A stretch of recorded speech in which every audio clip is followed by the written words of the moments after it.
joining us now is Steve Bannon. Steve, as you know, was the campaign chairman for the Trump campaign. In the fall, he engineered the biggest upset victory in the history of American politics, the big win for President Trump in 2016, which the Democrats are still denying, I guess, ever happened. And the best interview, I have to say this every time, I just tweeted it out again, you have to read it. It was in the Intelligencer magazine. The best interview ever done by Bannon on why Trump won was that article, and it has to do with the meltdown and the financial crisis of 2008. And I tweeted it out. You can just click on that. Follow me on Twitter at JF Radio Show. You just click on that. You're good to go. That is a must-read article. I read it every Monday at 3:30 a.m. I get up, I read it. It's pinned to my desk. When I travel, it's with me. I read it every Monday to remind myself why I get up every day at 3:30 to do this sometimes thankless effort. But Steve Bannon with us now. Steve, great to have you with us, man. Thanks for having me, John. All right, Steve, I want to get to this. There's so much to talk about today, and we got to cover a lot of it, but I've got to get to this unprecedented attack on you personally by the Communist Party of China. What is the deal?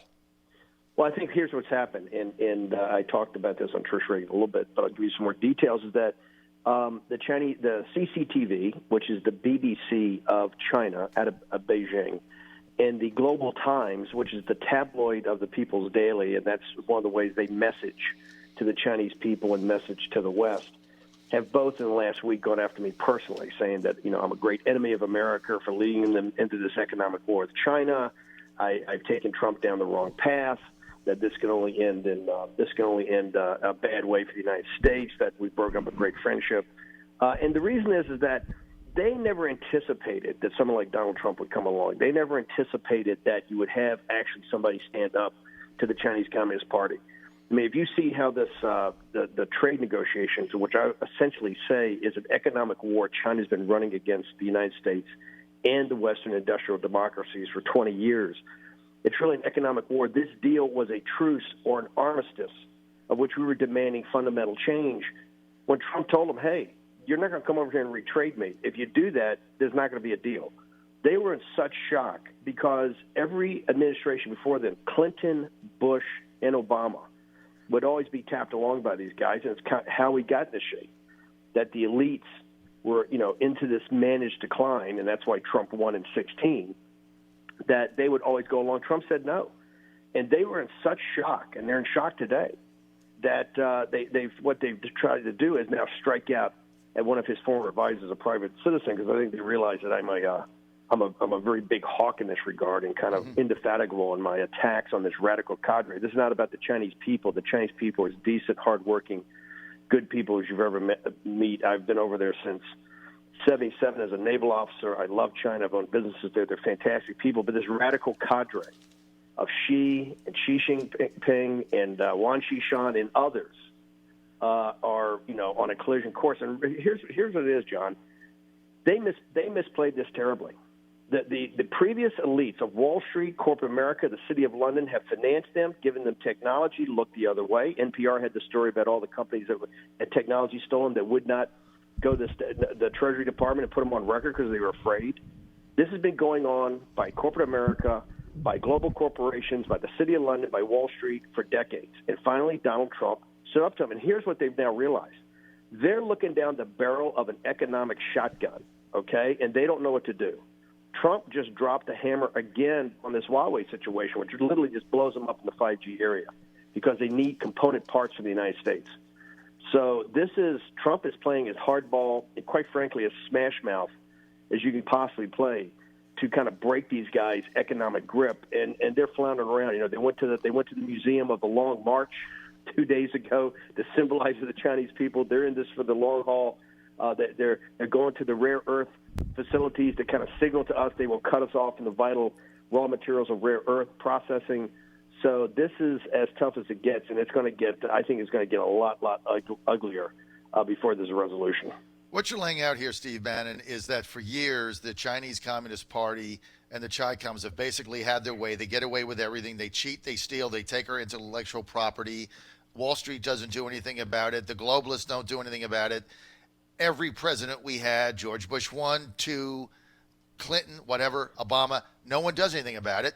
They all say something, but then at the end of the day, and they thought the same thing was going to happen again with this president when they negotiated, they stalled, and then they went back on every deal they made, and President Trump said, I'm done. Is that basically sum it up? Yeah, listen, it's even deeper than that. And I'm not a conspiracy guy. You know, right. I've gone my way, so there's no deep state. It's in your grill. This is why Donald Trump is president of the United States in such a stunning upset, because of the managed decline. It was Pat Caddell did all the managed decline of the United States, and quite frankly, of the West by their elites. And it's not that they went along. It's deeper than that. The City of London and Wall Street and Frankfurt financed it. The corporations participated in it. Lower wages made them higher profits. They could sell this. They could also let the equipment be made over there cheaper. They're all complicit. And that's when finally Trump goes, it's not going to be like this. We're bringing this supply chain back. This deal was so detailed, and that's why the ambassador yesterday stood up, the Chinese ambassador, and he lied. He said, there was a separate, you guys were changing your mind. No. Lighthizer had a 175-page, 200-page, detailed Skadden Arps type contract that laid out in tons of specificity exactly the accountability and transparency the Chinese had, because they had basically cheated on everything else they had done. And he laid it out in great detail. Quite frankly, this was going to begin, as I said in the Washington Post, that op-ed, the deconstruction of their state capitalism that's controlled by the CCP. And this thing was cutting to the heart of it as far as subsidies to state-owned industries, as far as forced technology transfer, intellectual property theft, cyber intrusions, all of it. Trump went down every vertical. And they wavered at the end. And they said, we can't do this. We do this, the Americans have basically restructured our economy. This thing works for us. This is how we've made money. Basically screw them. And they felt that Wall Street, the City of London, and the corporations would have their back. And what you've seen, the lead story here in Paris today in the New York Times is how all the corporations and financial guys are backing away from China, because they understand that Trump is putting full sunlight as the biggest disinfectant on exactly what's going on. And I can tell you, I've been in Berlin and Paris. The elites over here understand. They've been going along with this, and this is part of this populist nationalist revolt. This sovereign revolt in Europe is absolutely about what China's done to Europe and gutting these industries over here. This is the central issue of our time, of what China, along with the capitalists on Wall Street and the corporatists, what they did to these countries, what they did to working people, and now it's time to face the music. And so that's happening now. I just want to get back, before we get off China and the Communist Party's unprecedented attack on you personally, Steve. What does this mean for Steve Bannon? And if you're not protected here as a U.S. citizen, what does it mean for other people that might be speaking out in your similar situation? I think, first off, people, the traveling, if you talk to the China hands, people that I know and other people that say they go to, and I think Tom Friedman said this the other day, you go to Beijing now, it's like Berlin in the 30s. There's a real sense of foreboding there. And they just had the great, I think his name's Bishop, that runs Cynicism, one of the best, we tweeted it out, he runs one of the best blogs about China. He said the other day that if he was in China with his family, he would have an emergency plan to get out quickly. Mm-hmm. So this is getting very dark very quickly, okay, because this cuts to the fundamental heart of how they have control. I've had security because of this for a number of years. I'm actually leaving for Kazakhstan, and I'll be taking security with me. But it's, these guys don't play around. But look, I'm not going to back down. This is about, I feel very deeply about the Chinese people and their enslavement. Mm-hmm. And this radical cadre of the CCP is a totalitarian surveillance dictatorship. And the worst guys in the world. They're a gang of criminals. And they have exploited the United States. It's been allowed by certain institutions in the West. Donald Trump's the first person to ever stand up to them and not back down to it. That's why they're trashing him. This is going to get a lot tougher before it gets easier. But right now, our economy, because he's doing this, the import prices are falling, the deficit's falling, employment's up. The economy is going, and now he's cutting off some of these technology companies. This is a war about technology. Right. That you're going to start to see this shift back to the West, and higher value-added jobs will come back with the supply chain.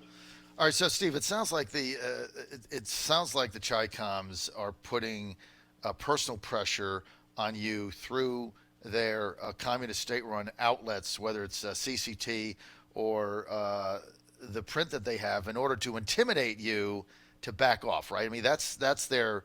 This is a game of. Yeah, they try, look. Look, it's not going to work, but that's what they try to do. Yeah. Right. And by the way, they go after. They go after the U.S. now nonstop too, but and also Trump. But it's not. It's obviously not going to work. But yeah, they try to remember information warfare, which part of it's cyber, but information warfare and propaganda is one of the greatest tools they have, particularly in the West. Right. This is why you got to ask the question: why are people just waking up to this now? Why is it that this has been a pretty known fact for 15 or 20 years of what they've been doing? Now everybody's like, you see all the Democratic candidates, people are saying, this is really important. Joe Biden still hasn't woken up to it. Right, unbelievable. Well, that's because many of us think he's got special interests there that compromise. He's definitely compromised. I think we'll see when his tax returns come out. I think you got to have a full drill down. Look, the President of the United States called for it the other night on Fox TV on Hilton. He tweeted it out. You have Peter Schweizer's book, Go Get Secret Empires. You'll get everything you need to know about Biden is compromised. His family is taking $1.5 billion from the Bank of China, which is it's controlled by the CCP. It's unlike any other central bank in any other G20 country. It reports directly to the political party. This is unprecedented. His son is completely and totally incompetent, would never in a million years in any other area been able to get that kind of money from a financial institution. He's totally incompetent, no background in venture capital, private equity, or hedge fund. He got $1.5 billion. And people should know the management fees on that are about 2%. So that's a pretty good payday. Not bad. All right, let's get to a couple other issues, Steve. We've got about 10 minutes or 15 minutes here. EU elections coming up, and in the UK, you've got now Theresa May calling for a new Brexit referendum. What's your take on this? That's dead on arrival. The stunning thing across the board is this revolt of the sovereignty movement, which is really a derivation of the Trump movement, this populist nationalist movement, whether it's in Italy, France, Hungary, the United Kingdom. Nigel Farage, who I know your audience knows very, very well, came back and formed a new party about 4 weeks ago called Brexit. It now is polling ahead of Labour and the Tory party combined in this election that's going to take place. I think this takes place on Thursday or Friday. Right. And Nigel, right now on the general election, Nigel's dead even with the Tory party. So Nigel could head up the largest party in the European Parliament. The Theresa May thing, I think, is dead on arrival. I think she'll be gone to have a leadership change. But this first step in this whole thing of Brexit will be this election, this European parliamentary election. Who knows how long Nigel will be there? But the stunning victory, and they're attacking him. You know, they threw milkshake on him the other day. They're really attacking Nigel nonstop. Le Pen is polling ahead of Macron here. Macron's put it all on the line that he's the savior of Europe. Nobody's embraced him. He's on the ropes. If Le Pen can pull this off and beat him even by one vote, that and Gilles Jean, the yellow vest, will have crippled his presidency. Who knows what happens to Macron? And then Salvini in Italy looks like he could be the head of the largest party in the European Parliament. Bottom line is the deplorables, the Europe division of the deplorables, are speaking loud and clear. They are rejecting the Hillary Clinton equivalents in Brussels and the party at Davos pretty thoroughly. And if you look at 2017, when Le Pen got beaten and Trump had the special counsel put on, that summer was a real doldrums in this movement, and it has roared back, I tell you, with a ferocity and intensity and an urgency that everybody would be proud of. Well, look at Farage. I mean, he had a party that basically dissipated in the UK after the first Brexit referendum went down. But, of course, you know, they couldn't there's so much consternation over that. Now he's come roaring back with a new party that he just called Brexit, which was the brilliance is in simplicity, isn't it? Yeah, the Brexit also party. The social media. If you look at Salvini, Bolsonaro, Trump, and now Nigel, it's the use of social media, Facebook Live, Twitter. It's quite. He has no money. It's quite amazing has done. The one thing people should keep in mind, Brexit and the Trump victory in the summer and fall of 2016 are inextricably linked.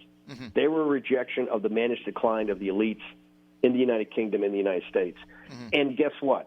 the resistance movement, the nullification project of the establishment, the corporate establishment, the people in the City of London, the people in Wall Street. This is, a total rejection of Brexit, a total rejection of the Trump administration. I tell you have to fight every day in trench warfare to win here, and it looks like Farage can have a second massive victory, and Trump continues to try to power through this resistance movement he's facing here in the United States. All right, Steve Bannon. We're with Steve Bannon. Steve is the chairman of Citizens for the American Republic. This is a C4. You can follow him at Twitter at CitizensAR. He was the former chairman of the Trump for President campaign, engineering that stunning victory. Follow them at Twitter now at CitizensAR, and that is Citizens for the American Republic, a C4.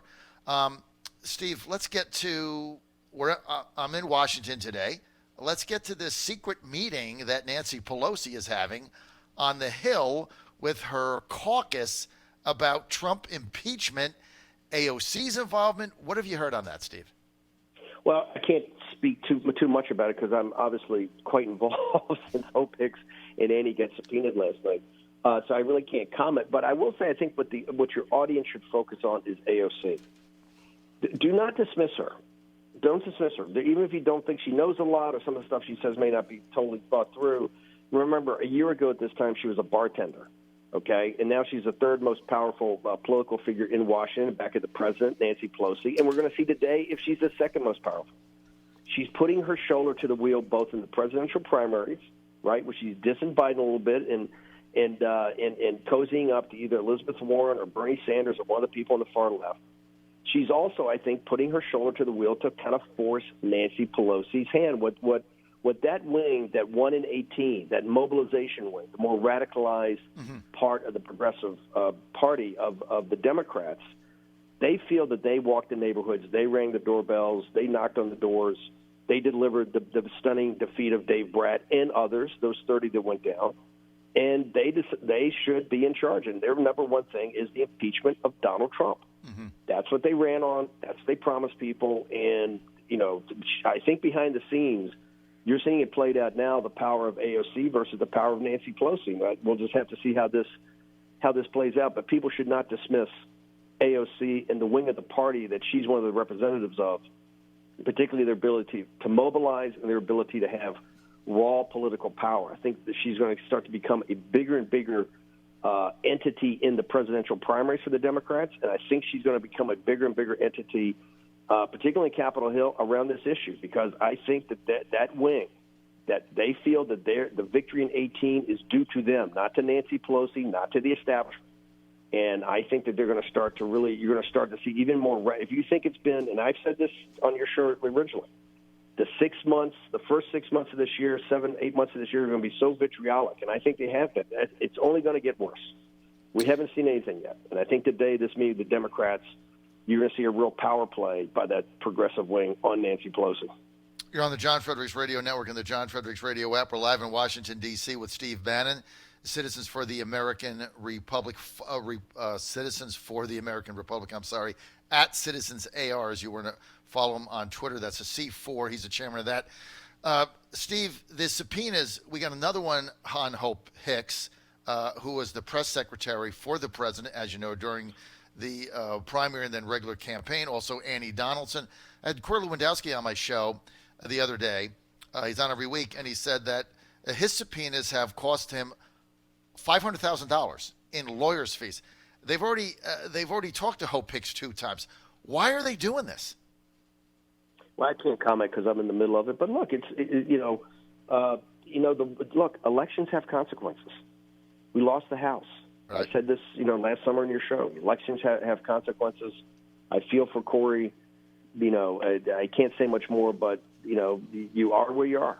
You just are where you are. So I think people just ought to, they can voice their concerns about it. They can try to fight it. That's why I think this thing with Capitol Hill is so big today. But the way our system's set up is the House has the investigative apparatus and the oversight, the principal oversight of any administration. And, I really can't opine to what I think of the fairness of it, the unfairness of it. But like I tell people, elections have consequences. 16 had consequences. That's why Donald Trump's in the White House. That's why We're taking on China with that economic war. 18 had consequences also, and you're seeing it played out every day. And so for all those folks at home that don't think that 20, that you can sit home and not get your neighbors out there, you're sadly mistaken. This 20 election is going to be a combination of 16 and 18, okay? And you can see the issues already being laid out, and you have to understand something. This is all about getting out, knocking on doors, and getting your neighbors, to come out and to vote and to support the candidates you want. In this case, I would hope Donald Trump, but elections have consequences, and you're seeing the consequences every day. Steve, let's get to Iran. I've got a couple more minutes here. Let's get to Iran. Neocons beating the drums for conflict. I was shocked that Senator Cotton said, we just have to drop 2 bombs, it's over. I think I heard Donald Rumsfeld say the same thing when we were going into Baghdad with WMDs that didn't exist. What's your take on the Iranian situation, Look, Steve? the Trump movement is not isolation. It's the president's not isolation. You can tell this from what we're doing in China. But I think that it's not interventionist.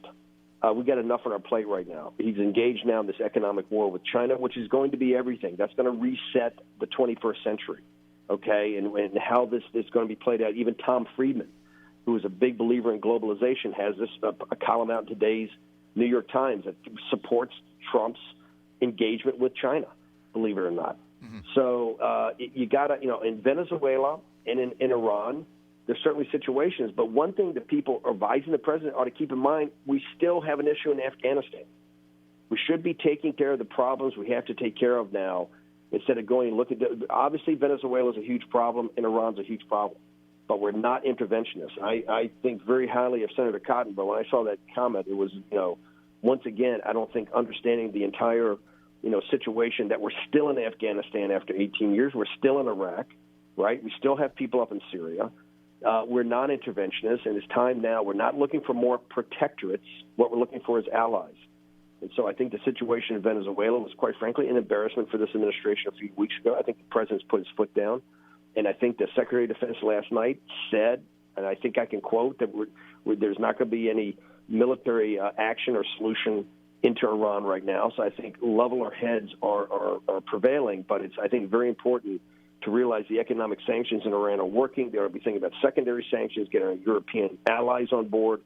But this whole thing of saber rattling, and I speak from experience. I was a young naval officer on a destroyer, in a carrier battle group off of Iran in 1979. Mm-hmm. It's not a place we want to be sending American kids unless we absolutely have to. Then we did. We had 40 hostages that were taken by the radicals in the Tehran embassy. It's quite different than today. And so I think people really got to think this through. And hopefully, I know the president's a non-interventionist. Cooler heads will prevail. Steve, what about the Venezuela fiasco? And there's nothing else to call it but this now. Maduro was still there. He was going to leave. The Russians got on the phone with him. They talked him into staying, not flying to Havana. So the Maduro government seems to be going nowhere. Now the opposition, Guaido wants to meet with him and negotiate. And by the way, I'm not sure. It's just like the Syria chemical thing, which came out the other day. Who knows if that's true or not? The first one, I'm not so sure. I'm not sure that took place. What I saw, at 6:00 in the morning, was I thought an outtake from Woody Allen's Bananas. The young guy with the microphone, he had 9 soldiers in the back of him in ill-fitting green uniforms. And if you think that's going to take down the Cubans and Maduro, then you got a bunch of tweets from people coming out. In Venezuela, I think it's the frontline nations of Bolsonaro in Brazil, the Colombians, to come up with some plan and understand it's very easy to get involved in situations like that, but civic society will collapse. Right. And you're going to be in another Baghdad. And that's not what the United States is looking. I don't think that's what the Trump deplorables, whose principal kids are in the armed services, that's right, want to be down. Doing what we did in Baghdad and Caracas, right? So I think it's got to be. I thought that thing was a total fiasco and quite embarrassing, and yes. I believe the president felt the same thing. And I hope that they're thinking this thing through more. And I'm not buying the nonsense. Trust me, he was not calling the Russians not to get on the plane because of what he saw that day. It was 9 guys in bad and ill-fitting uniforms wandering around. Caracas somewhere. So yeah. I don't believe that part of the take. I mean, it looked staged to me, no question about it. If you really looked at that, and it was Woody Allen's Bananas. Remember exactly. that movie? I thought it was an outtake. At first, I thought it was a parody. Yeah. And then it turned out it was real. That's how bad it was. It was really bad, and it is becoming an embarrassment for us. All right, almost out of time, and I got one more issue. I live in Virginia. I have to say, I have fought Ken Cuccinelli. He was one of the most vicious of all the Never Trumpers. I fought him personally. I'm still fighting him for 3 years. I fought him at the Virginia convention. I fought him during the primary campaign. I fought him over the delegates. I fought him in Cleveland. I was the Trump whip where he was trying to dislodge the delegate commitments. I fought him in rules. And then I fought him after that. And I turn around, and now he's going presumably into the Trump administration. And I'm saying, what is the deal? Why would you bring someone in that hates you? How do you reconcile this, Steve? Look, I've known Ken for a long time, and I was a big supporter of his as governor. It was quite frankly that we had a huge falling out because of my support for then candidate Trump. I mean, Ken, and Ken's a good guy.